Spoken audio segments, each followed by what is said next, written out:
কোনো কিছু আল্লাহর কাছে চাইতে হলে আসসালামু কিভাবে আলাইকুম চাইতে ওয়া পারবেন? রাহমাতুল্লাহি অনেকেই ওয়া আছে নির্দিষ্ট করে বারাকাতুহু। নাম উল্লেখ করে কিছু চায়, যেমন আল্লাহ আমাকে এই চাকরিটাই দেন, আল্লাহর আমাকে ওই কাছে মেয়েটার সাথেই বিয়ে দোয়া দিয়ে দেন, করার বা সময় আমাকে ওই বিশ্ববিদ্যালয়ে এই চান্স পাইয়ে দেন। ভুলগুলো আমার করবেন প্রশ্ন হলো, না। কিছু চাওয়ার সঠিক পদ্ধতি কি? দেখেন, এটা ভুল পদ্ধতি। দুনিয়াতে আল্লাহ যা আপনি কিছু আল্লাহর করে কাছে সব আপনার ভালোর জন্যই চাওয়াকে করে। এতটা ফিক্স করে দিবেন না।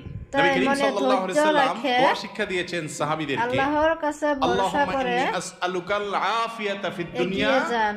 ওয়াল আখিরা। মানে কি? আল্লাহ আপনার কাছে দুনিয়া এবং আখিরাত আল্লাহ উভয় জগতে কি আপনার চাই? স্বপ্নকে সত্যি করবেন। শান্তি চাই। এখন শান্তি কি আল্লাহ লাখ টাকায় হবে, না 1000 টাকায় হবে, না 100 টাকায় হবে, না কোটি টাকায় হবে, না বিনা টাকায় হবে? সেটা আপনি জানেন। আসুন আমি কি চাই? হুজুরে আমাদেরকে কি শান্তি চাই, সুন্দরভাবে মনের প্রশান্তি চাই, মনের সুখ দিছেন। চাই।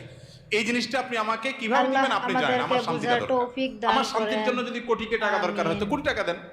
কি লাগবে সেটা আপনি জানেন, কিন্তু আমি কি চাই? শান্তি চাই। এই যে